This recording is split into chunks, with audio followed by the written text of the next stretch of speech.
Super മാർക്കറ്റിനുള്ളിൽ വെച്ച് തികച്ചും അപ്രതീക്ഷിതമായാണ് പച്ച നിറത്തിലുള്ള ആ ഹാൻഡ് ബാഗ് സലോമിയുടെ കണ്ണിൽപ്പെടുന്നത്. 25% ഡിസ്കൗണ്ട് എന്നൊരു സ്ലിപ്പും ആ ബാഗിൽ പിൻ ചെയ്തിരുന്നു. അവൾ ഒരു നിമിഷം അവിടെ തന്നെ നിന്നു. എന്നിട്ട് തന്നോട് തന്നെ ചോദിച്ചു, ഈ ബാഗ് വാങ്ങണമോ? നിമിഷങ്ങൾക്കുള്ളിൽ അവളുടെ ഉള്ളിൽ നിന്ന് ഉത്തരവും ലഭിച്ചു. കഴിഞ്ഞയാഴ്ച നീ വാങ്ങിയ പച്ച നിറത്തിലുള്ള സ്ട്രാപ്പുകളോടുകൂടിയ ചെരുപ്പിന് മാച്ച് ചെയ്യുന്ന രീതിയിലുള്ള ഒരു ഹാൻഡ് ബാഗിന് വേണ്ടിയുള്ള അന്വേഷണത്തിലായിരുന്നില്ലേ നീ? അതുകൊണ്ട് ഇത് വാങ്ങുക. ആ മറുപടി അവളുടെ ചിന്തയായി രൂപാന്തരം പ്രാപിച്ചു. ആ ചിന്ത അവളെ പ്രവൃത്തിയിലേക്ക് നയിച്ചു. അവൾ ആ ഹാൻഡ് ബാഗ് വാങ്ങി മുന്നോട്ട് നടക്കുമ്പോൾ അതിമനോഹരമായ ഈ ബാഗ് സ്വന്തമാക്കിയതിൻ്റെ ത്രില്ലിലായിരുന്നു. പോരാത്തതിന് 25% ഡിസ്കൗണ്ടും. ഇത് അവളുടെ സന്തോഷം ഇരട്ടിയാക്കി. ഒരു പക്ഷേ അവളുടെ സ്ഥാനത്ത് നമ്മളായിരുന്നെങ്കിലും ഇങ്ങനെയൊക്കെ തന്നെ ചെയ്യുമായിരുന്നു. ആ സമയത്തെ അവളുടെ ചിന്തയാണ് അവളെ പ്രവൃത്തിയിലേക്ക് നയിച്ചത്. അതുകൊണ്ട് മാത്രം അവളുടെ പ്രവൃത്തി ശരിയായിരുന്നു എന്ന് പറയാൻ കഴിയുമോ? അവൾ ശരിയായ രീതിയിലല്ല ചിന്തിച്ചതെങ്കിലോ അവളുടെ പ്രവൃത്തിയും തെറ്റും. ഇപ്പോൾ തന്നെ നല്ലൊരു തുക കടബാധ്യതയുള്ളതിനാൽ ആ ബാഗ് വാങ്ങുന്നത് കുറച്ച് കാലത്തേക്ക് കൂടി നീട്ടിവെച്ചുകൊണ്ട് ആ കടബാധ്യത കൂടുതൽ വഷളാകാതെ നോക്കാം എന്ന യാഥാർത്ഥ്യബോധത്തോടെയുള്ള ചിന്ത എന്തുകൊണ്ട് അവളുടെ മനസ്സിലേക്ക് ആ സമയം കടന്നു വന്നില്ല? ഈ ചോദ്യത്തിനുള്ള ഉത്തരം നൽകുന്നു കനേഡിയൻ ബിസിനസ്സുകാരനും മോട്ടിവേഷണൽ ട്രെയിനറുമൊക്കെയായ ടി ഹാർവിക്കർ കോടീശ്വര മനസ്സിൻ്റെ രഹസ്യങ്ങളെന്ന് മലയാളി അർത്ഥം നൽകാവുന്ന secrets of the millionaire mind എന്ന ഈ പുസ്തകത്തിലൂടെ. നിങ്ങൾക്കുണ്ടാകുന്ന നേട്ടങ്ങളോ കോട്ടങ്ങളോ നിങ്ങളുടെ പ്രവൃത്തിയെ ആശ്രയിച്ചാണ് ഇരിക്കുന്നത്. നിങ്ങളുടെ ചിന്തകളാണ് ആ പ്രവൃത്തിയിലേക്ക് നിങ്ങളെ നയിക്കുന്നത്. ധനസംബന്ധമായി നിങ്ങളിൽ ഉടലെടുക്കുന്ന ചിന്തകൾ ഇക്കാര്യത്തിൽ മറ്റുള്ളവരിൽ നിന്നും നിങ്ങൾക്ക് ലഭിച്ച അറിവുകളെ പ്രതിഫലിപ്പിക്കുന്നതേ ഉള്ളൂ.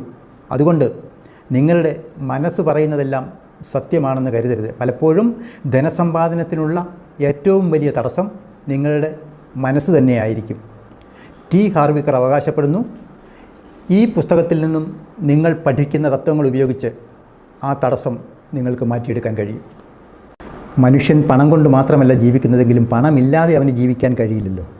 അതുകൊണ്ട് ധനസമ്പാദനത്തിന് തടസ്സമായി നിൽക്കുന്ന നിങ്ങളുടെ രീതികളെ തിരിച്ചറിയാൻ കഴിഞ്ഞാൽ ആ തിരിച്ചറിവ് ജീവിതത്തിൻ്റെ മറ്റ് മേഖലകളിലേക്കും വ്യാപിപ്പിച്ച് ജീവിത വിജയം നേടാൻ നിങ്ങൾക്ക് കഴിയും. നിങ്ങൾ എത്ര വിദ്യാഭ്യാസമുള്ളവനാണെങ്കിലും നിങ്ങൾ ആഗ്രഹിക്കുന്നത് പോലെ ആയിത്തീരാൻ കഴിയുന്നില്ലെങ്കിൽ അതിനർത്ഥം അവന് തിരിച്ചറിയാൻ കഴിയാത്ത എന്തോ ഒന്ന് ഉണ്ടെന്നാണ്. നിങ്ങളുടെ ചിന്തകളെ നിരീക്ഷിക്കുന്നതിനും ധനസംബന്ധമായി നിങ്ങൾക്ക് പ്രതികൂലമായ ചിന്തകളെയും പ്രവൃത്തികളെയും നേരിടേണ്ടത് എങ്ങനെയെന്നും ഈ പുസ്തകം പഠിപ്പിക്കുന്നു. ധനസമ്പാദനത്തിന് സഹായകരമായ നിരവധി രീതികൾ മറ്റ് പല പുസ്തകങ്ങളിൽ നിന്ന് നിങ്ങൾ പഠിച്ചിട്ടുണ്ടാകും. അത് ജീവിതത്തിൽ പ്രാവർത്തികമാക്കിയിട്ടുമുണ്ടാകും. എന്നാൽ താൽക്കാലികമായി സമ്പന്നനായി മാറിയതിന് ശേഷം ഭൂരിഭാഗം ആൾക്കാരും പഴയ അവസ്ഥയിലേക്ക് തന്നെ തിരിച്ചു പോയിട്ടുണ്ടാകും.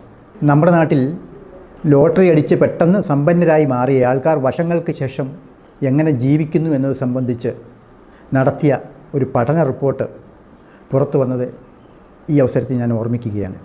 ആ റിപ്പോർട്ടിൽ പറയുന്നത് അങ്ങനെ പെട്ടെന്ന് സമ്പന്നരായി മാറിയ ആൾക്കാരിൽ ഭൂരിഭാഗവും പഴയ അവസ്ഥയിലേക്ക് തന്നെ തിരിച്ചു പോയി എന്നാണ്. അതായത് അവരെ ഇപ്പോൾ സമ്പന്നരുടെയോ അതിസമ്പന്നരുടെയോ ഗണത്തിൽ ഉൾപ്പെടുത്താൻ കഴിയില്ല എന്നാണ്.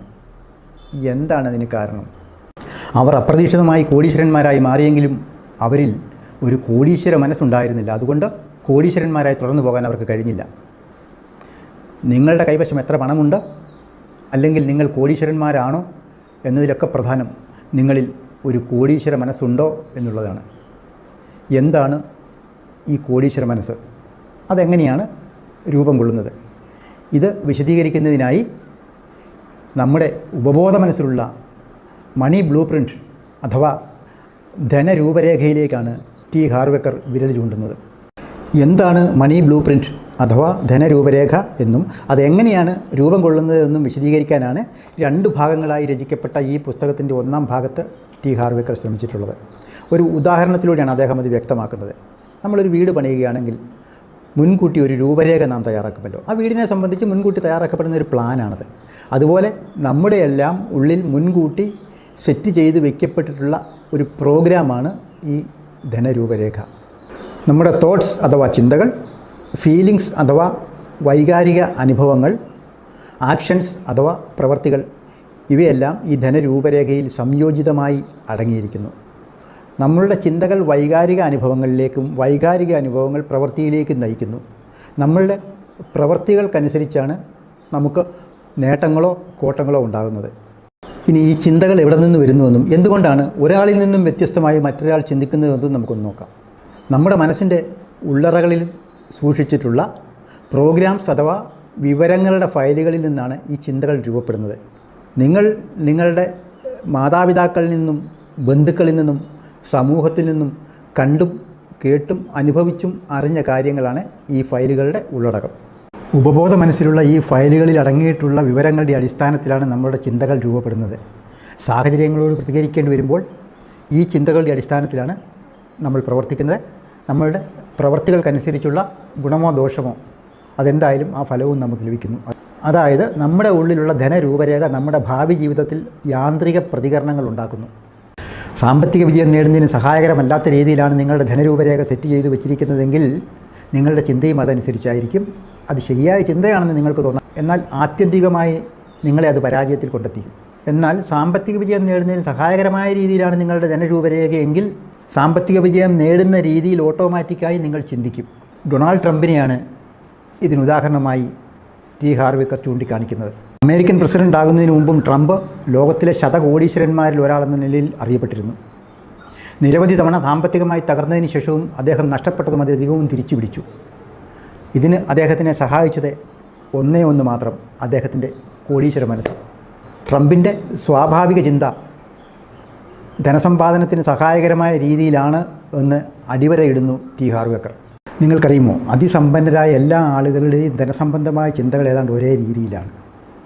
ഇതൊരു ശാസ്ത്രമല്ലെങ്കിലും അതിസമ്പന്നരായ ആളുകൾ ചിന്തിക്കുന്നതിൽ നിന്നും തികച്ചും വ്യത്യസ്തമായ രീതിയിലാണ് അങ്ങനെയല്ലാത്തവർ ചിന്തിക്കുന്നത് എന്ന് ടി ഹാർവിക്കർ പറയുന്നു. ഇത് അവരുടെ പ്രവർത്തന രീതിയെയും ഫലപ്രാപ്തിയെയും സ്വാധീനിക്കുന്നു. അതായത് സമ്പന്നർ ചിന്തിക്കുകയും പ്രവർത്തിക്കുകയും ചെയ്യുന്നത് പോലെ ചിന്തിക്കാനും പ്രവർത്തിക്കാനും കഴിഞ്ഞാൽ നിങ്ങൾക്കും സമ്പന്നനായി മാറാൻ കഴിയും. അതിന് നിങ്ങൾ ആകെക്കൂടി ചെയ്യേണ്ടത് സമ്പന്നരുടെ ചിന്തകളും പ്രവർത്തികളും സ്വന്തം ജീവിതത്തിൽ പകർത്തുക എന്നതാണ്. ഇത് സാധ്യമാകണമെങ്കിൽ എങ്ങനെയാണ് സമ്പന്നർ ചിന്തിക്കുകയും പ്രവർത്തിക്കുകയും ചെയ്യുന്നത് എന്നുകൂടി അറിയണമല്ലോ. ഈ അറിവ് ഈ പുസ്തകത്തിൻ്റെ 2ാം ഭാഗത്ത് ഹാർവിക്കർ പങ്കുവെക്കുന്നു. ഈ 17 വ്യത്യാസങ്ങൾ ഏതൊക്കെയാണെന്ന് ഈ ചാനലിൽ കോടീശ്വര മനസ്സിൻ്റെ രഹസ്യങ്ങൾ എന്ന പേരിൽ ഇതിനു മുമ്പ് അപ്ലോഡ് ചെയ്തൊരു വീഡിയോയിൽ വിശദമായി പ്രതിപാദിച്ചിട്ടുണ്ട്. താല്പര്യമുള്ളവർക്ക് ആ വീഡിയോ കാണാവുന്നതാണ്. ഇതിൽ നിന്നൊരു കാര്യം വ്യക്തമാണ്, നമ്മുടെ ബാഹ്യജീവിതത്തെ നിയന്ത്രിക്കുന്നത് ആന്തരികമായ എന്തോ ഒന്നാണ്. നമ്മുടെ ബാഹ്യജീവിതം ശരിയായല്ല പോകുന്നതെങ്കിൽ അതിനർത്ഥം നമ്മുടെ ആന്തരിക ജീവിതവും ശരിയായല്ല പോകുന്നത് എന്നാണ്. അതുകൊണ്ട് നമ്മുടെ ബാഹ്യജീവിതത്തിൽ മാറ്റം വരുത്തണമെങ്കിൽ നാം ആദ്യമായി ചെയ്യേണ്ടത് നമ്മുടെ ആന്തരിക ജീവിതത്തിൽ മാറ്റം വരുത്തുക എന്നതാണ്. നിങ്ങൾക്കുണ്ടാകുന്ന ദാരിദ്ര്യവും സാമ്പത്തിക ബുദ്ധിമുട്ടുമൊക്കെ നിങ്ങളുടെ ആന്തരിക ജീവിതത്തിൻ്റെ പ്രതിഫലനം മാത്രമാണ്. നിങ്ങളുടെ ജീവിതത്തെ ഒരു വൃക്ഷമായി സങ്കല്പിക്കുക. നിങ്ങൾക്ക് ജീവിതത്തിലുണ്ടാകുന്ന നല്ലതും ചീത്തയുമായ അനുഭവങ്ങളാണ് ആ വൃക്ഷത്തിലുണ്ടാകുന്ന ഫലങ്ങൾ. നിങ്ങളിൽ ഭൂരിഭാഗവും ഈ ഫലങ്ങൾക്കാണ് പ്രാധാന്യം കൊടുക്കുക. എന്നാൽ ഈ ഫലങ്ങൾ നിങ്ങൾക്ക് ലഭിക്കാൻ കാരണം എന്താണെന്ന് നിങ്ങൾ ചിന്തിക്കുന്നില്ല. നിങ്ങൾക്ക് ലഭിക്കുന്ന ഫലങ്ങൾ മോശമാണെങ്കിൽ എന്താണ് ചെയ്യേണ്ടത്? ഈ ഫലങ്ങൾ നിങ്ങൾക്ക് നൽകുന്ന വൃക്ഷത്തിൻ്റെ വേരുകളും വിത്തുകളും പരിപോഷിപ്പിക്കണം. അതായത് നാം വെളിയിൽ കാണുന്നതിനെ സൃഷ്ടിക്കുന്നത് നാം കാണാത്ത മറ്റെന്തോ ആണ്. മറ്റൊരു രീതിയിൽ പറഞ്ഞാൽ ദൃശ്യമായതിനെ സൃഷ്ടിക്കുന്നത് അദൃശ്യമായ മറ്റേതോ ശക്തിയാണ്. അതുകൊണ്ട് ദൃശ്യമായതിൽ മാറ്റം വരുത്തണമെങ്കിൽ നാം ആദ്യമായി ചെയ്യേണ്ടത് അതിന് കാരണമായ അദൃശ്യ ശക്തിയിൽ അതിനനുസരിച്ച് മാറ്റം വരുത്തുക എന്നതാണ്. ഇതൊരു സാമാന്യവൽക്കരണം മാത്രമാണ്. എല്ലാ സമ്പന്നരും പാവപ്പെട്ടവരും ഇതിൽ പറയുന്ന രീതിയിലായിരിക്കണമെന്നില്ല. ഈ പുസ്തകത്തിൽ പറയുന്ന തത്വങ്ങൾ നിങ്ങൾക്ക് മനസ്സിലാക്കാനും പ്രയോഗത്തിൽ വരുത്താനും കഴിയണം എന്നുള്ള ഒരു നല്ല ലക്ഷ്യം മാത്രമേ തനിക്കുള്ളൂ എന്ന് ടി ഹാർവിക്കർ അടിവരയിട്ട് പറയുന്നു. വെറുതെ വായിച്ചു പോകാതെ നിങ്ങളുടെ ജീവിതം ഈ പുസ്തകത്തിൽ പറയുന്ന തത്വങ്ങളെ ആശ്രയിച്ചാണെന്ന രീതിയിൽ പഠിക്കുക. നിങ്ങളുടെ ജീവിതത്തിലേക്ക് പകർത്താൻ കഴിയുന്നവ പകർത്തുക, പ്രായോഗികമാക്കാൻ കഴിയുന്നവ പ്രായോഗികമാക്കുക, അല്ലാത്തവ മറന്നേക്കുക. വിജയത്തിനായുള്ള നിങ്ങളുടെ ആഗ്രഹവും യഥാർത്ഥത്തിൽ നേടാൻ കഴിയുന്ന വിജയവും 2 വ്യത്യസ്ത ലോകങ്ങളാണ്. ഈ 2 ലോകങ്ങളെയും യോജിപ്പിച്ച് ഒന്നാക്കി മാറ്റി കൂട്ടിയിണക്കുന്ന കണ്ണി ഈ പുസ്തകത്തിൽ നിന്നും നിങ്ങൾക്ക് ലഭിക്കും. ഈ വീഡിയോയെക്കുറിച്ചുള്ള നിങ്ങളുടെ വിലയേറിയ അഭിപ്രായങ്ങളും നിർദ്ദേശങ്ങളും താഴെ കമൻറ്റ് സെക്ഷനിൽ രേഖപ്പെടുത്താൻ അപേക്ഷിക്കുന്നു. അതോടൊപ്പം തന്നെ ഈ വീഡിയോയിലൂടെ പങ്കുവച്ച ആശയങ്ങൾ പ്രയോജനകരമെന്ന് തോന്നുന്നെങ്കിൽ ലൈക്ക് ചെയ്യാനും ചാനൽ സബ്സ്ക്രൈബ് ചെയ്യാനും അപേക്ഷ. വീണ്ടും മറ്റൊരു വീഡിയോയുമായി നിങ്ങളുടെ മുന്നിലെത്തും വരെ എല്ലാവർക്കും എൻ്റെ വിനീതമായ നമസ്കാരം.